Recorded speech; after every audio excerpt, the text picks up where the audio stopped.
Los Vanderbilt no eran los primeros huéspedes del día. Unas ruidosas muchachas y un camarero enfundado en su grasiento frac corrían por la plataforma, distribuyendo fiambres, limonadas, leche y cerveza por las diversas mesas, en las cuales, separadas unas de otras, habíanse instalado varias familias con chicos. El señor Dickman, el hostelero, tocado con un gorro amarillo de punto y unas mangas de camisa, se acercó a la portezuela con objeto de ayudar a descender a los señores, y mientras Longuet se disponía a desenganchar la consuleza, le dijo: primero daremos un paseo, buen hombre, y dentro de una hora u hora y media quisiéramos almorzar. Haga el favor de disponer que nos sirvan allá arriba, pero no muy arriba, en la segunda plataforma. Esmérese, Diekman, añadió el cónsul. Traemos un convidado muy exigente. El señor Permaneder protestó: yo ni pizca, cerveza y queso. Pero el señor Diekman, sin comprenderlo, empezó a enumerar con gran soltura: todo lo que hay, señor cónsul. Mire, ternera, cangrejos, camarones, embutidos diversos, quesos surtidos, anguila ahumada, salmón ahumado, esturión ahumado. Bien, Dickman, ya se las compondrá usted. Luego nos va a preparar 6 vasos de leche y un jarro de cerveza. ¿No es eso, señor Permanader? Una cerveza, 6 leches. Tenemos leche dulce, leche mantecada, leche espesa, señor cónsul. Mitad y mitad, Dickman, leche dulce y mantecada. Así, pues, dentro de una hora, y se dispusieron a atravesar la plaza. En primer lugar, vamos a ver la fuente, señor Permaneder, dijo Thomas. La fuente, es decir, el nacimiento del Au, ese riachuelo a orillas del cual se alza Esguarto, y donde, en la oscura Edad Media, estaba emplazada nuestra primera ciudad hasta que se incendió. No sería muy sólida, sabe usted, y entonces fue construida junto al Trave. Dolorosos recuerdos van aparejados al nombre del río. Cuando éramos chicos nos divertíamos pellizcándonos los brazos, mientras preguntábamos: ¿cómo se llama el río que pasa por Swarton? Y claro, como al otro le dolía, quiera o no quieras, había de responder ¡au! De pronto, al llegar a 10 pasos de las mesas, exclamó: se nos han adelantado, ahí están los Moldendorf y los Angenstrom.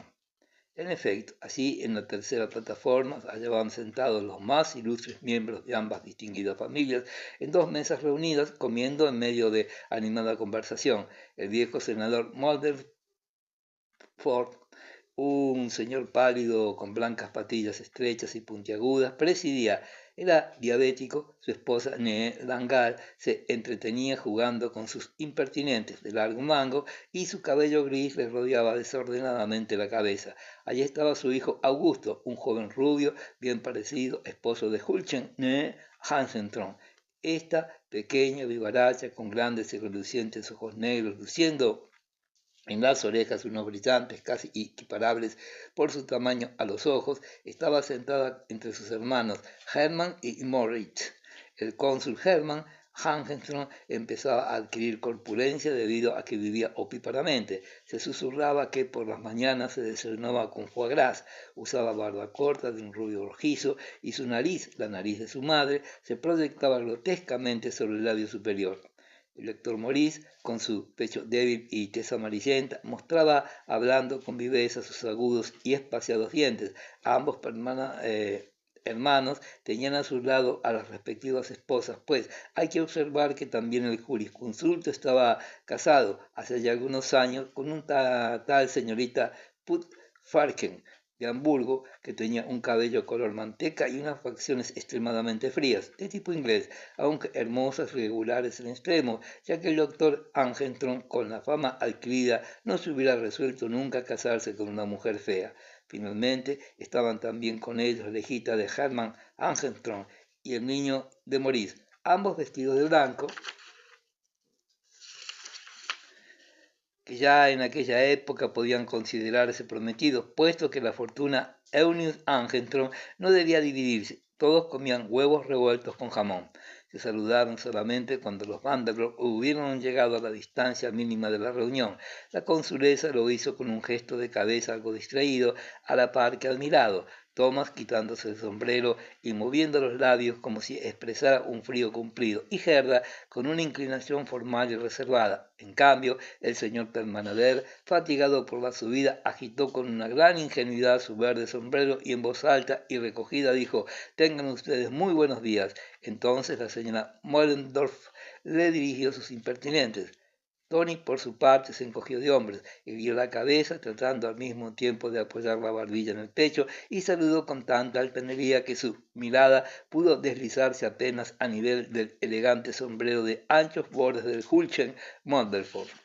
En aquel momento fue cuando Tony tomó su resolución de un modo definitivo e inalterable.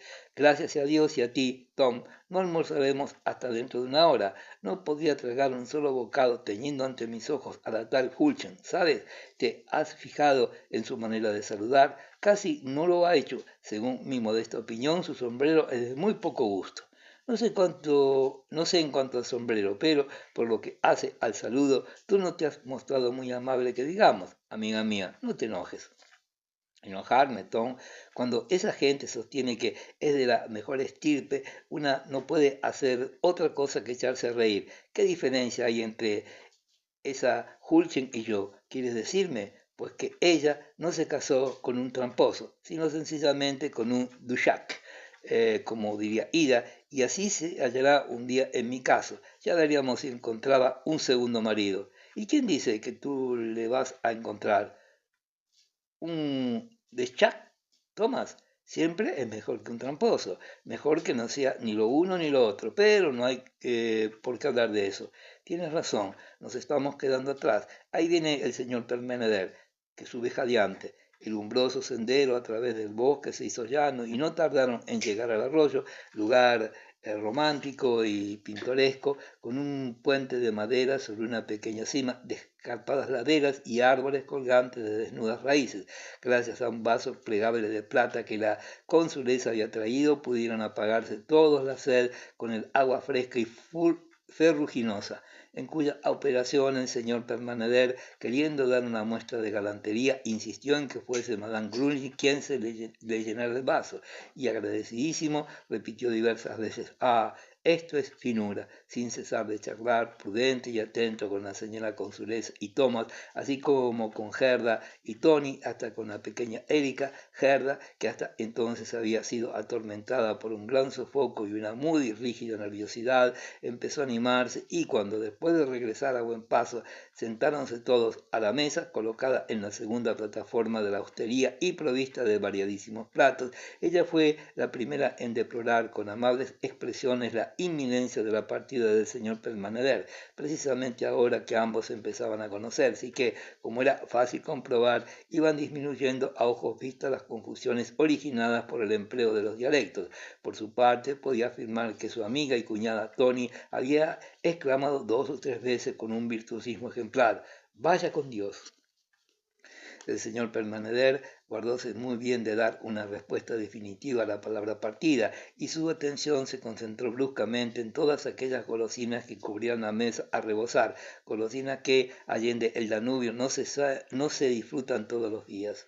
Devorándose aquellos suculentos manjares con excelente apetito. Lo que más agradó a la pequeña Erika, sin embargo, fueron las servilletas de papel de seda, que les parecieron mucho más hermosas que las de la casa, grandes y de tela, y así, con permiso del camarero, se guardó unas cuantas en el bolsillo. Como recuerdo, quedáronse luego sentada, mientras el señor Permaneder con su cerveza delante se fumaba unos cuantos cigarrillos de negro tabaco, acompañándole el cónsul con sus cigarrillos, entre la charla general de la familia, deseoso de agasajar a su huésped. Detalle singular fue que nadie aludiera ya a la partida del señor Permaneder, ni se refiriera para nada al futuro. En cambio, se citaban recuerdos y acontecimientos pasados, se discutían los hechos políticos de los últimos años, y el señor Permaneder, después de escuchar, riendo como siempre, las 4 docenas de anécdotas que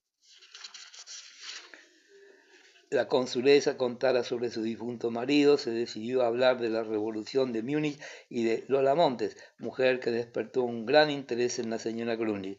Luego, transcurrido una horita de la comida y habiendo llegado Erika a dar un paseo con Ida acalorada y bien provista de margaritas y otras flores y hierbas silvestres, recordando el pan de miel que había que comprar aún, se dirigió toda la comitiva abajo, no antes de que la consulesa, de la cual todos aquel día eran huéspedes, hubiera satisfecho con una monedita de oro la cuenta del almuerzo.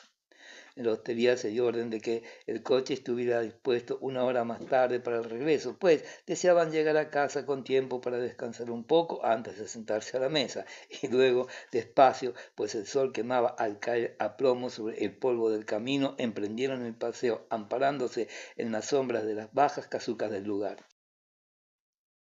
Pasado el puente del aula, la comitiva se ordenó espontáneamente en hilera y así se mantuvo durante todo el camino. Encabezaba la ida Hudman a causa de su largo paso, a la que acompañaba Erika, que incansable saltaba y brincaba continuamente, calzando mariposas. Seguían luego formando grupo la consulesa, Gerda y Thomas, y por fin, a cierta distancia, veían la señora Grunich y el señor Permaneder. En la vanguardia todo era bullicio, gracias a la alegría de Erika, a la cual hacía eco Ida con su característico relincho sonoro y bonachón. El grupo central avanzaba silencioso, pues Gerda, a causa del polvo, había recaído en su nerviosa depresión, y tanto la vieja consulesa como su hijo estaban sumidos en profundos pensamientos. También la retaguardia reinaba la calma, aunque solo en apariencia, pues Tony y el huésped de Baviera conversaban en voz baja y con un acento íntimo. ¿De qué hablaban? Del señor Grunich. El señor Permaneder había expresado la acertada observación de que Erika era una criatura lindísima y cariñosa a pesar de no parecerse a su madre casi nada, a lo cual Tony respondió, pues es la pura estampa de su padre, y la verdad que no es un defecto, ya que exteriormente Grunich era todo un gentleman hecho y derecho, llevaba patillas rubias muy originales, nunca he visto cosa igual. A continuación, a pesar de que en Múnich, en casa de los Niederpur, ya Tony le contó su historia, el buen señor solicitó su repetición con todo detalle, interesándose como de pasada y con angustioso interés por todos los pormenores de la bancarrota. Era un mal hombre, señor Permanader. De otro modo, puede usted estar seguro de que el papá no me hubiera separado de él. No todas las personas del mundo tienen siempre buen corazón. Esto me lo ha enseñado la vida, pues a pesar de ser tan joven, soy una mujer que lleva 10 años de viudedad o cosa parecida. Era un mal hombre, y que Meyer, su banquero, que parecía tan estúpido como una bestezuela, peor todavía, lo que no quiere decir que yo me tenga por un ángel y me exima de toda culpa. Compréndame bien, Grunlich, me tenía abandonada, y si algún día se quedaba a mi lado era para leer el periódico. Me obligaba a residir constantemente en Einsmutter por miedo a que en la ciudad pudiera informarme del lodazal en que se había metido, pero yo no soy más que una débil mujer que naturalmente tiene sus defectos y seguramente no he hecho siempre lo que debía. Así, por ejemplo, daba a mi marido motivos de queja y de cuidado con mi ligereza, mi afán de lujo y mi capricho por tener nuevos negligés. Pero una cosa debo añadir en mi disculpa, y es que yo no era, cuando me casé, sino una niña, una boba, una cabeza vacía. ¿Creerá usted, por ejemplo, que muy poco antes de prometerme no sabía todavía que hacía 4 años habían sido renovadas las leyes de la Confederación sobre las universidades y la prensa? Aunque valientes leyes. Ah, sí, en realidad es triste vivir una sola vez, señor Permanader. Es triste no poder empezar de nuevo la vida. Ya sabría uno disponer mejor. Se cayó mirando fijamente el suelo. Le había brindado, no sin cierto arte, un punto de apoyo, puesto que allí estaba muy indicada la consideración de que, si bien no era posible comenzar otra vez la vida desde el principio, no debía excluirse la idea de reanudarla mediante un nuevo matrimonio más acertado. Pero el señor Permanader dejó escapar la oportunidad, limitándose a increpar al señor Grunich con duras palabras, al tiempo que se le erizaba la mosca de su pequeña y redonda barbilla. El bribón, el sinvergüenza, si tuviese aquí al perro ese ya no se interpusiera y no se interpusiera alguien. Va, señor Permanader, déjese de eso. Hay que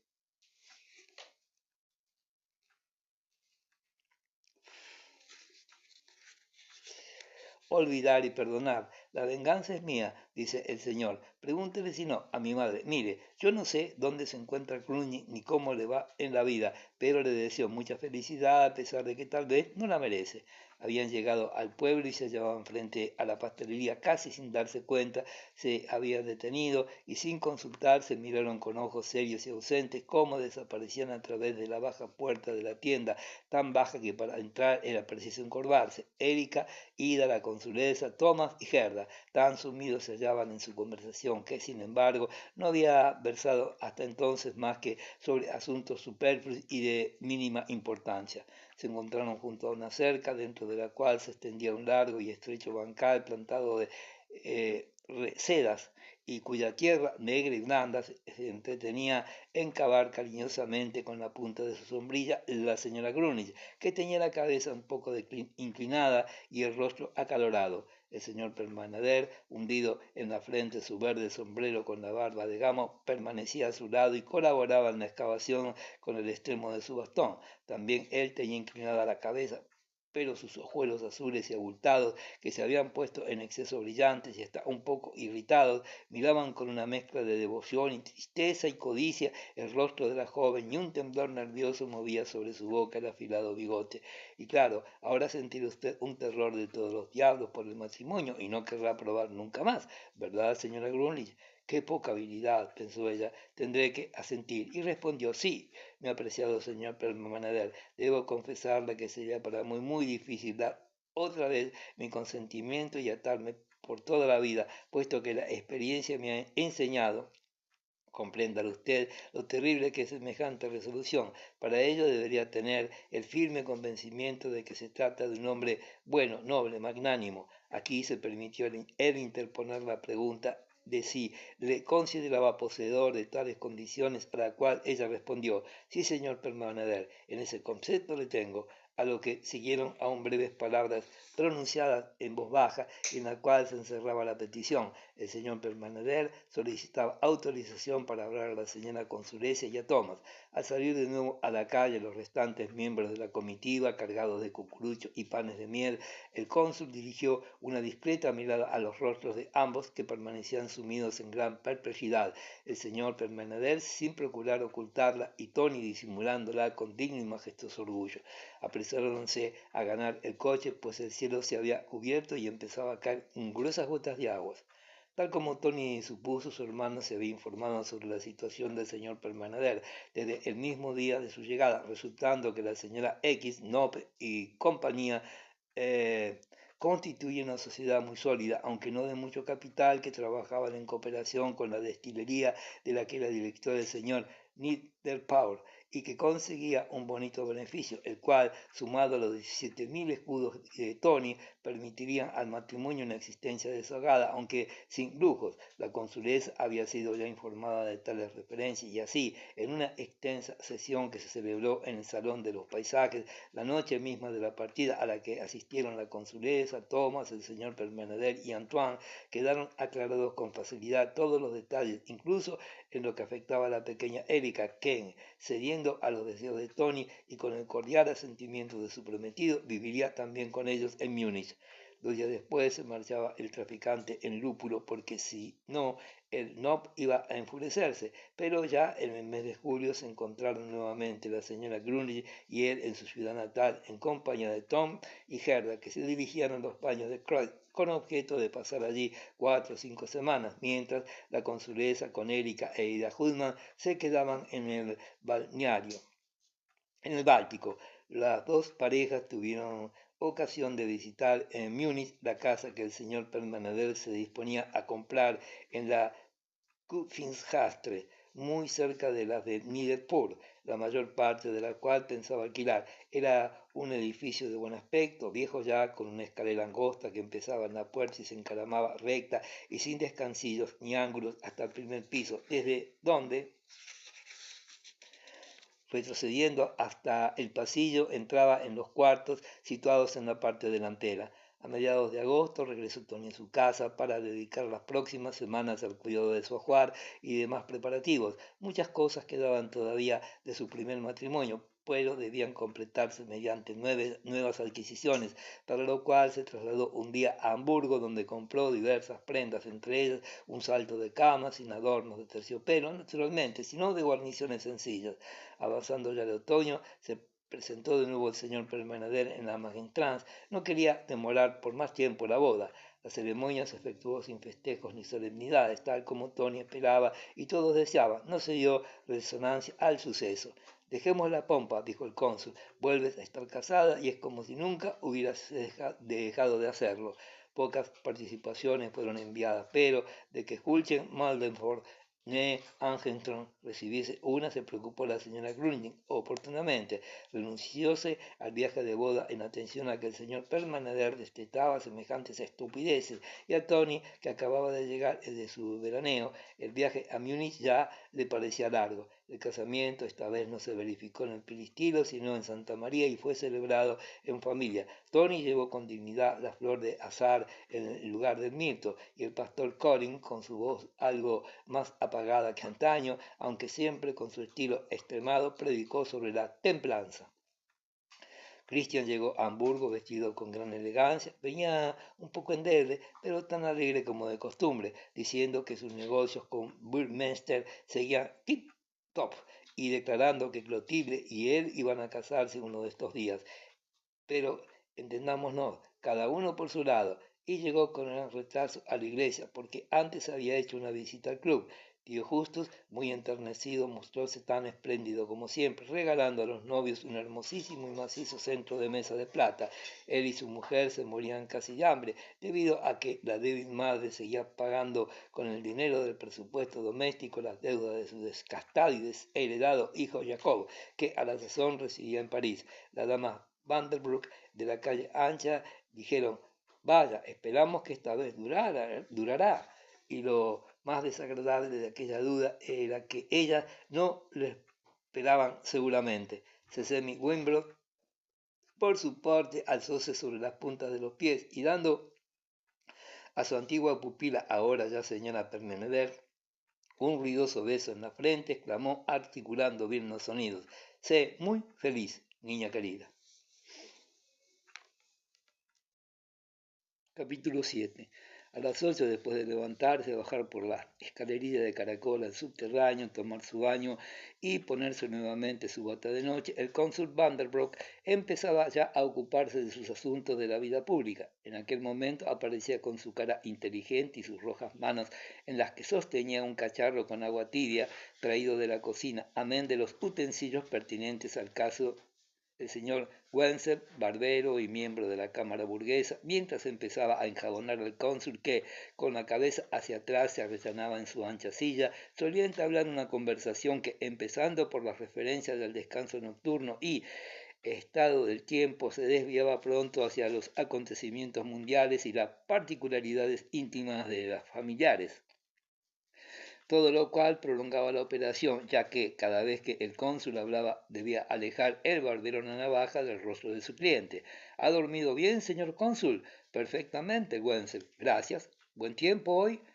Hielo y un poquitín de niebla, señor cónsul. Frente a la iglesia de San Jacob, los chiquillos han vuelto a construir una rampa de 10 metros que a poco me hace caer cuando pasaba por allí al salir de la casa del señor alcalde. El diablo le lleve. ¿Ha leído ya los periódicos, las noticias y el correo de Hamburgo? Nada más que las bombas de Orsini, el espantoso camino de la ópera, una gran sociedad. Bah, no creo que tenga consecuencias, no tiene nada que ver con el pueblo y el efecto será la necesidad de ejercer mayor presión sobre la policía y la prensa. Ya está prevenido él. Sí, es una inquietud constante y debe ser cierto, pues siempre está metido en empresas para sostenerse, pero mi respeto, si lo tiene, en absoluto. Con las tradiciones no se puede ser un hack, como diría Mademoiselle Hugman, y eso de la baja del pan y los bajos precios de este artículo me ha impresionado en verdad. No hay duda de que hace mucho que el pueblo... Sí, precisamente me decía el mismo señor Kistenmacher. Stefan, ayer estuvimos hablando de eso, y con Friedrich Wilhelm de Prusia está la cosa mal. Parada, señor cónsul, no se puede hacer nada. Se dice que al fin el príncipe será nombrado regente. Oh, hay que ir con cuidado, William. Se ha mantenido festado como una cabeza de ideas liberales y con seguridad no pondrá a la Constitución la resistencia de su hermano. Al fin y al cabo es el pesar que le consume al pobre hombre. ¿Qué hay de nuevo en Copenhague? Nada, en absoluto, señor cónsul. No quiero. La Confederación ha declarado que la Constitución para Olsen y Luxemburgo es ilegal. Sencillamente no hay por dónde tomarles. Sí, es inaudito, Gensel. Provocan a la dieta a su ejecución y si ésta fuese un poco más cauta, esos daneses, siempre me viene a la memoria que, siendo yo adolescente, sentía un gran enojo cada vez que recordaba una poesía que empezaba así: dad a todos aquellos lo que de corazón lo anhelan, y que yo, en mi imaginación, escribía Denim con A y no comprendía que Dios tuviera que dar nada a los daneses. Cuidado con el terreno quebradizo, Genser. Usted se ríe. Bueno, y ahora volvamos a nuestro ferrocarril directo a Hamburgo. Cuestión es esta que ha costado ya luchas diplomáticas y las costará todavía hasta que en Copenhague se decidan a dar la concesión. Sí, señor cónsul, y lo más absurdo del caso es que la compañía de los ferrocarriles de Altona Kiel y bien mirado, la totalidad de Olsen están en contra. Así me lo dijo el alcalde, doctor Oberliek. Tiene un miedo terrible a que se produzca un motín en Kiel. Se comprende, Wenzel. Estos nuevos enlaces entre el Báltico y el Mar del Norte, ya verá usted cómo la compañía Altona Kiel no cesa de intrigar. Está disponiéndose a consumir una línea de competencia, Olsen Oriental, Neumünster, Neustadt, aunque no está decidido todavía, pero es preciso no dejarnos intimidar. Hemos de tener a toda costa comunicación directa con Hamburgo. El señor cónsul toma la cosa muy a pecho, sí, hasta donde lleguen mis fuerzas y mi poquito de influencia. Me intereso por nuestra política ferroviaria, cosa tradicional en mi familia, ya que mi padre desde el año 51 formó parte del consejo directivo de la línea de Buchen, y a eso se debe que yo, a pesar de contar solo 32 años, haya sido ya elegido. Mis méritos son tan escasos. Señor cónsul, después del discurso del señor cónsul de la Cámara burguesa, sí, no dejo de producir cierta impresión y la buena voluntad no me falta. He de sentir profundo agradecimiento hacia mi padre, abuelo y bisabuelo. Sabe usted que me allanaron el camino y no hay duda de que buena parte de la confianza y consideración que la ciudad me demuestra, a ellos se la debo. De otro modo, no se me escucharía. ¿Qué no hizo mi padre, por ejemplo, desde el 48 y principios de la actual década pro reforma de nuestro servicio de correos? ¿Recuerda usted, Wenzel, de qué manera insistió en la Cámara para refundir la diligencia hamburguesa con la posta y como el año 50 en el Senado, que procedía entonces con una lentitud imperdonable, impulsó el proyecto del contrato que la Unión Postal Austroalemana, ¿sí? Disfrutamos hoy de bajas tarifas de franqueo, de servicios certificados, de timbres postales y de buzones, así como de líneas telegráficas que nos unen con Berlín y Travemünde. No es él el último a quien debamos agradecérselo, ya que a no ser por mi padre y dos o tres más que no cesaron de debatir la cuestión en el Senado, a estas horas dependeríamos aún de la posta danesa. Bien, yo ahora doy mi opinión en estos asuntos. Se me escucha. Dios sabe, señor cónsul, de la verdad de sus palabras. Y en cuanto al ferrocarril de Hamburgo, no hace 3 días, decíame el alcalde, doctor Overdick, cuando nos hallemos en condiciones de comprar en Hamburgo un terreno apropiado para construir la estación, será preciso delegar en el cónsul Vanderbroek. De estas cuestiones entiende más que muchos jurisconsultos. Tales fueron sus palabras. Claro que me halagan, Wenzel, pero póngame un poco de jabón en la barba que de la más suave. Pues sí, en resumen es preciso moverse. Nada tengo que decir contra Overdick, pero el hombre es ya viejo y si algún día fuera yo alcalde creo que todo iría con mayor rapidez. No sabría explicar la satisfacción que siento al ver empezados los trabajos del alumbrado por gas. Al fin van a desaparecer esas fatales lámparas de petróleo y debo manifestar que me corresponde parte del éxito, pero lo que queda aún por hacer, porque los tiempos cambian, Wenzel, y la nueva época nos impone una multitud de obligaciones. Cuando pienso en mi primera juventud, usted sabe mejor que yo el aspecto que presentaba todo entonces. Las calles y las aceras, entre los intersticios del empedrado, crecían hierbas de un palmo de altura, las casas tenían agregadas partes delanteras y añejos y bancos. Nuestras construcciones medievales estaban afeadas con ampliaciones y reformas, siempre en peligro de desmoronarse, porque a pesar de que la gente en particular tuviera dinero, la ciudad no poseía un ochavo.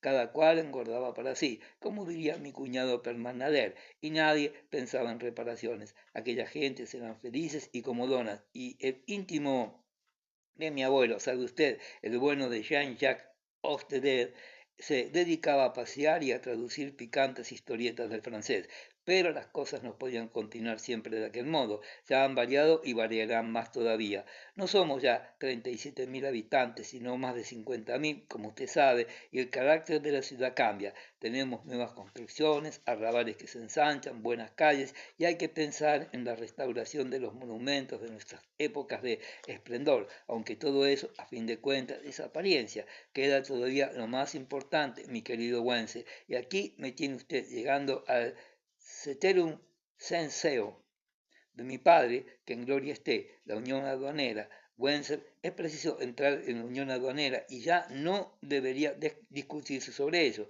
Todos ustedes han de ayudarme cuando yo aborde la cuestión. En mi calidad de comerciante, créame, conozco el asunto mucho mejor que nuestros diplomáticos y el miedo de perder la independencia y la libertad es ridículo en este caso. El interior, Mecklemburgo y Westholstein se nos franquearían, cosa tanto más de desear cuando que en el tráfico con el norte no tenemos ya la hegemonía de otros tiempos.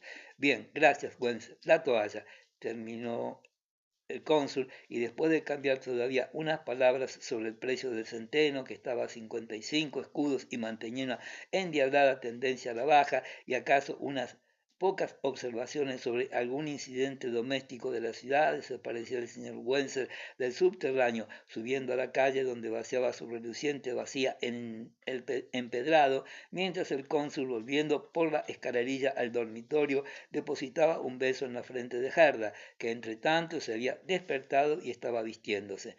Esas pequeñas charlas matinales con el barbero constituían la introducción a unos días activísimos y laboriosos en grado sumo, repleto de reflexiones, discursos, negocios, escrituras, cálculos, idas y venidas.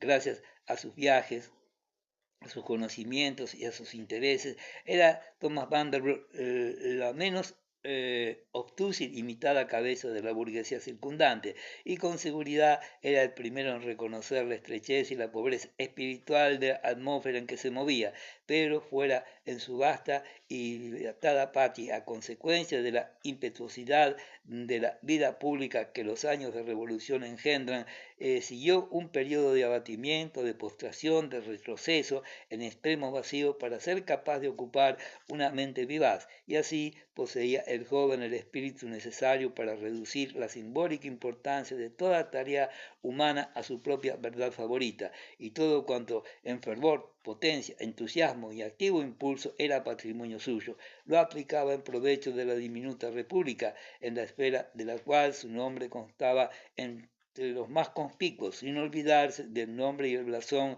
que heredara. Su espíritu podía dar a su ambición la grandeza y el poder, haciéndoseles asequibles con un mediano esfuerzo entre la gravedad y la sonrisa.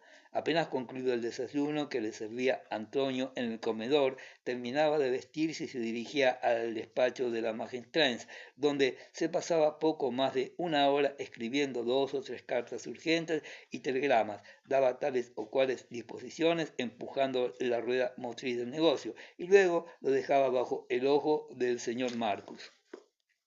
Asistía y hablaba en las reuniones, se pasaba largos ratos en la bolsa, bajo las góticas arcadas de la plaza del mercado, realizaba visitas de inspección a puerto y a los almacenes, trataba como armador con los capitanes de los buques y hacía otras muchas gestiones por el estilo durante el día, interrumpida solo por un rápido almuerzo en compañía de la anciana consulesa y la comida con Gerda, después de la cual descansaba en el diván media horita, fumando un cigarro y leyendo el periódico. Nunca estaba inactivo, ya se tratara de su propio negocio o de aduanas, impuestos, construcciones, ferrocarriles, correos o beneficencia. Incluso solía intervenir en las más alejadas esferas de su actividad específica en los asuntos de incumbencia de los sabios y en todo cuanto se refería a cuestiones financieras demostraba sus brillantes aptitudes. Se guardaba muy bien de descuidar la vida de sociedad. Cierto que a este respecto su puntualidad dejaba mucho que desear, ya que solía comparecer a última hora después de tener a su esposa aguardando, vestida en gran toilette y al coche parado media hora frente al su portal. Llevaba entonces precipitado y con un perdón Gerda los negocios. Se ponía frank, pero donde quiera que fuere, en comidas, bailes y veladas, sabía hacerse interesante y era reputado como un hábil casero.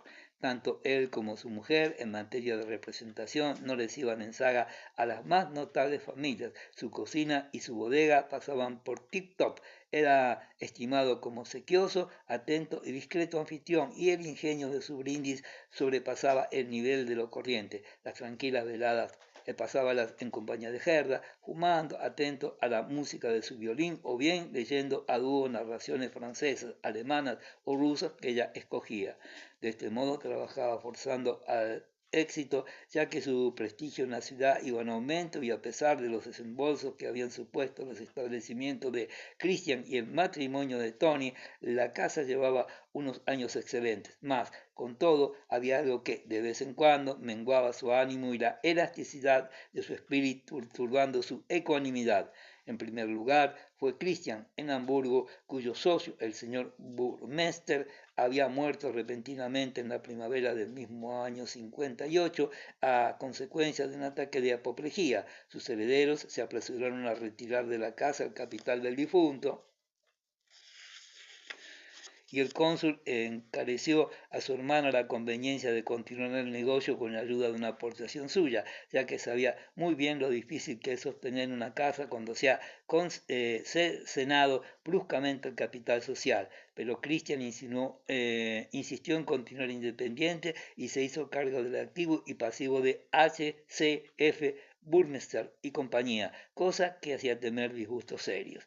Vino luego la cuestión de su hermana Clara, en Riga, que su matrimonio con el pastor Tiburtius hubiese quedado estéril, podía pasar teniendo en cuenta que Clara Vanderbroek nunca había deseado hijos y, sin duda, poseía ilimitadísima disposición maternal, pero a juzgar por las cartas del esposo, su salud dejaba mucho que desear, habiéndosele reproducido aquellos dolores cerebrales que sufriera en su adolescencia, dolores periódicos y de una violencia extraordinaria. Era para preocuparse. Un tercer motivo de inquietud consistió en que también en su casa peligraba la perpetuación del nombre de la familia. Gerda consideraba la cuestión con soberana indiferencia, que más bien parecía frío desdén.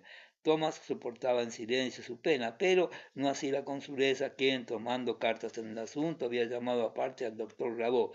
Doctor, entre nosotros, es de suponer que ocurrirá algo, ¿verdad? Los aires de montaña de Kreuz y los del mar de Gluckenburgo, Travemünde, parece que han resultado ineficaces. ¿Qué opina usted? Y grabó, no encontrando recomendable para el caso su receta favorita de dieta rigurosa, un poco de palomino, un poco de pan francés, les aconsejó Feynman y Schlangenbach. Hasta aquí, tres inquietudes. ¿Y Tony? Pobre Tony. Capítulo octavo. Tony escribía, y cuando digo frikadellen, no me comprende porque aquí se llama Franzerns, y cuando digo Carfioi, no hay cristiano capaz de entender qué signifique coliflor, y cuando digo Braktaklofren, me replica con un ¿qué? Hasta que rectifico y digo papas asadas, ya que aquí se llama así y él que significa no comprendo. Y va ya la segunda cocinera, pues la primera, que se llamaba Katy, me permití despedirla por su grosería, aunque tal vez me haya equivocado y solo me lo pareciera a mí, ya que en este país nunca sabe uno si la gente le habla con amabilidad o con rudeza. La actual, que se llama Babette, aunque se pronuncia Babette, tiene una agradable apariencia, completamente meridional, que aquí suele abundar, cabello y ojos negros y unos dientes que dan envidia. Es dócil y, bajo mi dirección, prepara ya algunos de nuestros platos. Ayer, por ejemplo, guisó acelgas con pasas de Corinto, cosa que, por cierto, me costó un gran disgusto, pues Permeneder, por cierto, lo tomó tan a mal. Quitó todas las pasas con el tenedor que no me habló una palabra en toda la tarde y se la pasó gruñendo, por lo que puedo asegurarle, madre, que la vida no es siempre cosa fácil. Y no eran solo las flamcern y las acelgas lo que más amargaba su vida. En plena luna de miel había recibido un golpe imprevisto, insospechado, incomprensible, un acontecimiento que había destruido toda su alegría y que no se podía paliar. Era el siguiente. Llevaba el matrimonio Permanader unas semanas en Múnich cuando el cónsul Vandenberg, liquidando la dote testamentaria de su hermana que ascendía a 50.000 marcos, se la remitió cambiada en florines al propio señor Permanader, que la colocó de la manera más segura y provechosa, y a continuación, sin remilgos ni vergüenzas, habló así a su esposa. Toner, la llamaba Toner. Toner, ya tengo bastante, no necesitamos más. He trabajado mucho y ahora quiero descansar. Santo Sacramento, alquilaremos el piso bajo y el segundo y nos quedará para nosotros una habitación suficiente donde poder disfrutar de nuestros platos de carne de cerdo sin necesidad de cumplidos y tisquimisquis. Por la noche tengo mi cervecería.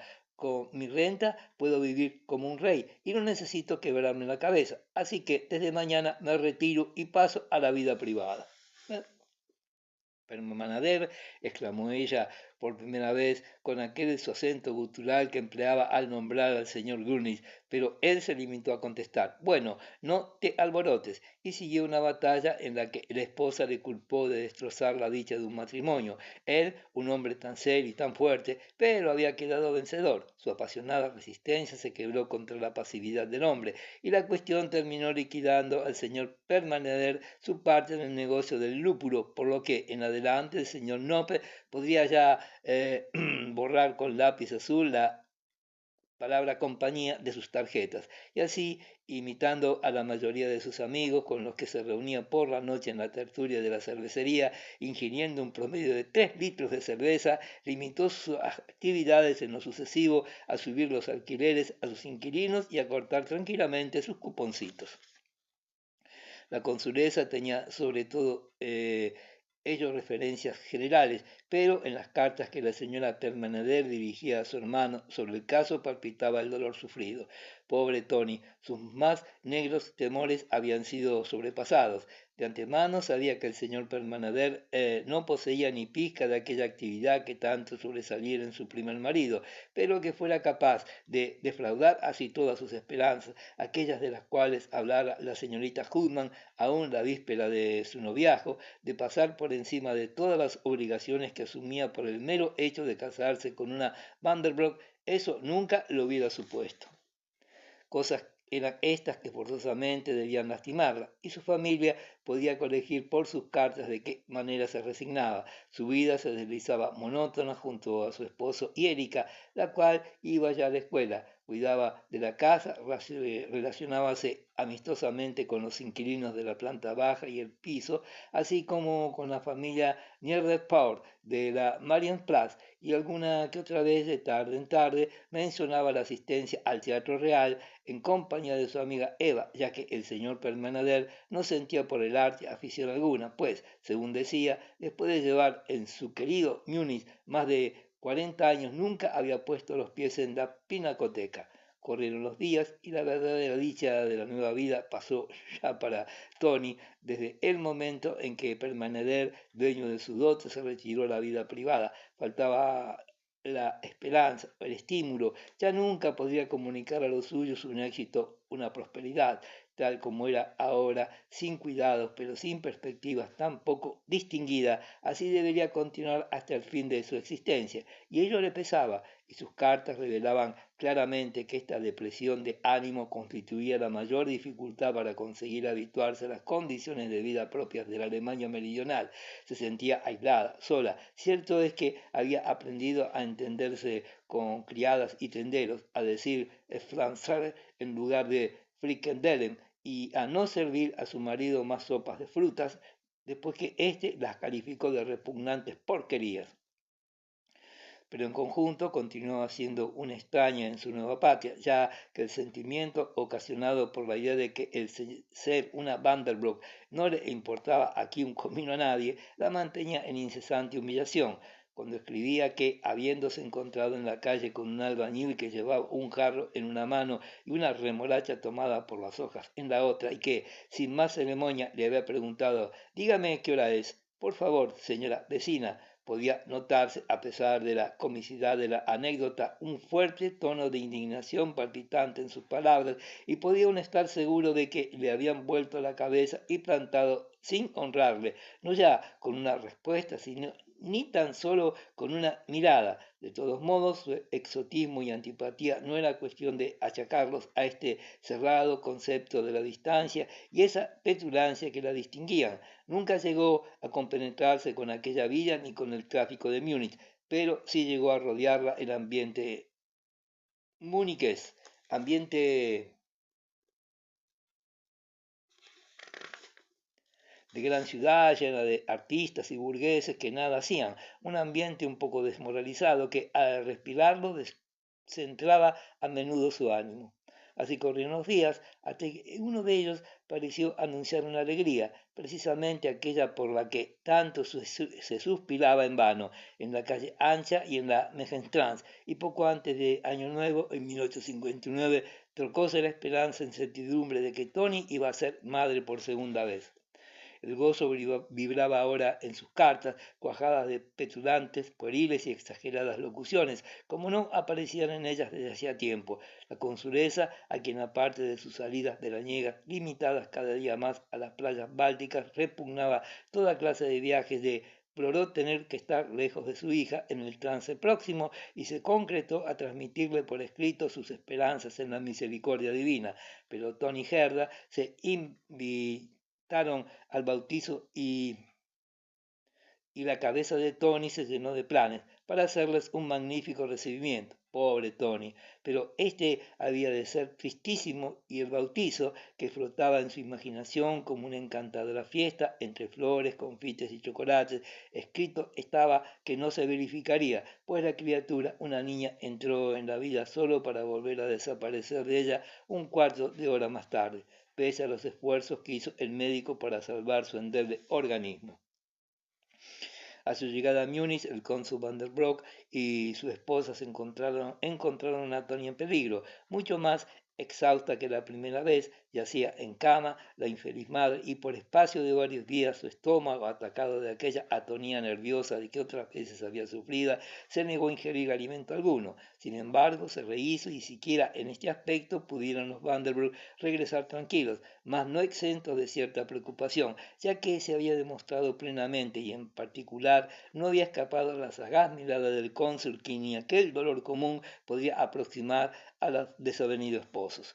Y no es que el señor Permenader le faltara buen corazón, habíasele visto sinceramente afligido y al contemplar el cuerpo inerte de su hija gruesas lágrimas salieron de sus abultados ojuelos, resbalando por sus mejillas hasta perderse en el espesor del bigote, al tiempo que exclamaba entre profundos suspiros, ¡qué cruz, qué cruz! ¡Ay de mí! Pero su carácter comodón, según las referencias de Tony, no había soportado por mucho tiempo la ausencia de su tertulia de la cervecería y, amparándose en su cómodo fatalismo y en la frase que lo condenaba, es una cruz, pronunciada en tono entre gruñón e idiota, no tardó en volver a sus embutimientos.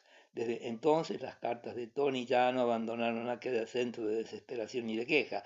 Oh, madre, escribía, ¿por qué descargas todo sobre mí? Primero Grunlich y la quiebra, después Permaneder retirándose a la vida privada y finalmente mi hija muerta. ¿Qué he hecho yo para ser tan desgraciada?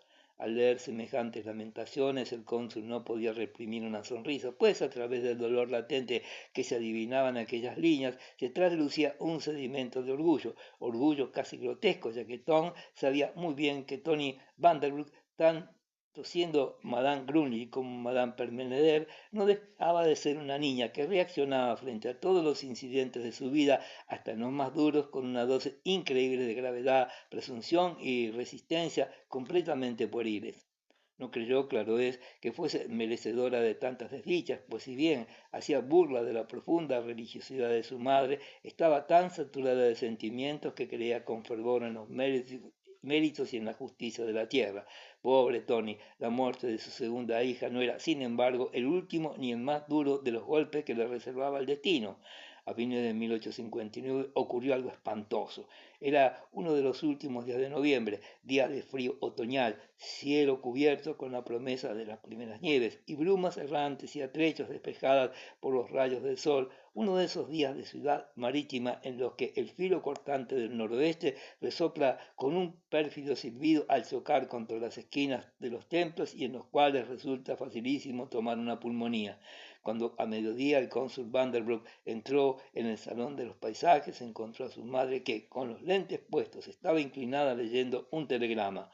Tom, dijo mirándole y sujetando el papel con ambas manos como temerosa de mostrarlo, no te asustes, una noticia desagradable. Lo comprendo. Viene de Berlín. ¿Habrá ocurrido algo? Deme, replicó él brevemente y sonrojándose, al par que se veía la tensa enervación de los músculos en sus sienes, señal evidente de que apretaba los dientes, alargó la mano con un gesto decidido como diciendo, aprisa por favor, venga la mala noticia, déjese de prevenciones. Erguido leyó el despacho mientras se le arqueaba una ceja y se atusaba con la punta de los dedos una de las guías del bigote. El telegrama decía, no os asustéis, voy enseguida con Erika, todo ha terminado. Vuestra feliz Antoine. Enseguida, enseguida, repitió enojado, mirando a la consulez y moviendo con brusquedad la cabeza. ¿Qué significa enseguida? Es un modo de expresarse, Tom. Querrá decir pronto o algo por el estilo. ¿Y de Berlín? ¿Qué hace en Berlín? ¿Por qué ha ido a Berlín? No lo sé, Tom, no lo comprendo. El telegrama llegó hace 10 minutos, pero algo debe haber ocurrido y lo único que podemos hacer es esperar. Dios querrá que todo se resuelva en bien. Siéntate y come, hijo mío. El asunto. Él se sentó sirviéndose distraído el vino en el recio cáliz de la esbelta copa. Todo ha terminado, repitió, y luego Antoine, niñerías, y se puso a comer en silencio. Al cabo de un rato insinuó la consuleza, ¿habrá ocurrido algo con Permaneder, Tom? Él se encogió de hombros sin alzar la vista. Al marcharse, con la mano puesta sobre el picaporte de la puerta, dijo, sí, madre, hay que esperarla, y como seguramente no querrá presentarse en casa en plena noche, supongo que no vendrá hasta mañana. Te ruego que me avises. Capítulo 9.